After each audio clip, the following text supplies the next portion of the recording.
राहुल गांधी के राजस्थान दौरे ने एक बार फिर से सियासी सुर्खियां बटोरी। कोटा में जो आयोजन किया गया था कार्यक्रम का, उसको मिला जुला रिएक्शन मिल रहा है, लेकिन राहुल गांधी ने जो वहां पर सलाह दी है युवाओं को, वह सुनने लायक है। इसके साथ साथ कांग्रेस नेताओं का भी जो जमावड़ा था, इससे पहले जो बयानबाजी चल रही थी पायलट को लेकर, गहलोत ने कुछ कहा, डोटासरा ने चुप्पी साध ली थी, पायलट मामले पर सवाल उठ रहे थे। लेकिन कई तस्वीरें ऐसी सामने आई जहां पर तीनों ही नेता डोटासरा, पायलट और गहलोत हंसते मुस्कुराते नजर आए, चेहरे पर हंसी नजर आई। यानी राहुल के इस कोटा दौरे ने काफी कुछ कांग्रेस के अंदर, नेताओं के अंदर जोश बढ़ाया और सबको एक मंच पर लाकर खड़ा कर दिया। लेकिन इसी मंच से राहुल गांधी ने कुछ ऐसी बातें कही जो सुनने लायक हैं और उस पर लोग सवाल भी उठा रहे हैं। कहते हैं कि आखिर देश का हर युवा सिर्फ 4-5 तय करियर विकल्पों के पीछे ही क्यों भाग रहा है? क्या समाज ने जो ढर्रा बना दिया है, जिंदगी सिर्फ वहीं तक सीमित है? देश के सबसे बड़े कोचिंग हब कोटा में जब लोकसभा के नेता प्रतिपक्ष राहुल गांधी ने यह सवाल दागा, तो वहां मौजूद 5,000 से अधिक छात्रों में सन्नाटा पसर गया। मौका था छात्रों की गूंज कार्यक्रम का, जहां राहुल गांधी ने युवाओं को पारंपरिक करियर, इंजीनियर, डॉक्टर, वकील, आईएएस या सशस्त्र बलों की अंधी दौड़ से बाहर निकलने के लिए एक बेहद चौंकाने वाली सलाह दे डाली। लेकिन सवाल उठता है कि देश में रोजगार और परीक्षाओं की लड़ाई लड़ रहे राहुल गांधी ने अचानक युवाओं को यह रास्ता बदलने की सलाह क्यों दी? इसके पीछे का गणित और दर्द खुद राहुल गांधी ने आंकड़ों के साथ बयां किया। राहुल ने साफ शब्दों में कहा कि जिसे हम देश की शिक्षा व्यवस्था कहते हैं, वह असल में युवाओं को चुनने के लिए नहीं, बल्कि उन्हें बाहर का रास्ता दिखाने के लिए बनी है।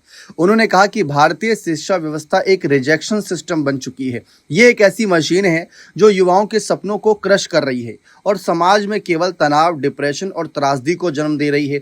लाखों सीटें खाली न होने के बावजूद करोड़ों युवाओं के इस अंतहीन दौड़ में झोंक दिया जाता है, जहां अंत में उनके हाथ सिर्फ निराशा लगती है। नीट पेपर का बोझ की बात करते हुए कहा कि हर साल लगभग 22 लाख छात्र नीट की परीक्षा देते हैं।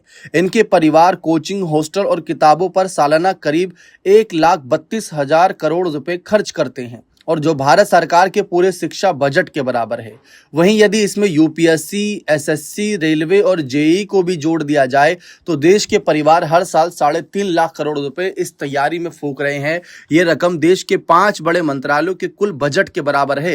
राहुल ने कहा कि पैसा और अंधी दौड़ मिलकर युवाओं को एक ऐसे रास्ते पर धकेला है जहां रिस्क सिर्फ छात्र का होता है और अंत में सिस्टम कह देता है कि आपके लिए दरवाजे बंद हैं। मंच पर जब राहुल गांधी ने छात्रों से 1-to-1 बात की, तो एक नीट अभ्यर्थी ने बताया कि उसे बचपन से डांस का शौक था, लेकिन परिवार और समाज के दबाव में वह डॉक्टर बनने की तैयारी कर रहा है। राहुल ने इसी बात को पकड़ते हुए कहा कि हम अपने बच्चों को उनके हुनर के हिसाब से सपने देखने की आज़ादी ही नहीं दे रहे। इसी का नतीजा है कि आज कोटा का हर छात्र रैंक से ज़्यादा इस बात से डरा है कि कहीं पेपर लीक ना हो जाए, और यही मानसिक तनाव उन्हें अपनी जान लेने जैसे आत्मघाती कदम उठाने पर मजबूर कर रहा है। राहुल गांधी ने युवाओं से कहा कि इस अंधी दौड़ को छोड़ो और अपने भीतर के असली हुनर को पहचानो। दुनिया बहुत बड़ी है और करियर के हजारों रास्ते खुले हैं। उन्होंने युवाओं में जोश भरते हुए कहा कि अगर व्यवस्था आपके सपनों का बोझ बना रही है, तो इस व्यवस्था को बदलना होगा। अपने हक के लिए जागिए, सवाल करिए और भेड़ चाल से बाहर निकलिए। कांग्रेस अब इस कोटा मॉडल को देशव्यापी छात्र आंदोलन की शक्ल देने की तैयारी में है। बने रहें चैनल के साथ। बहुत बहुत शुक्रिया।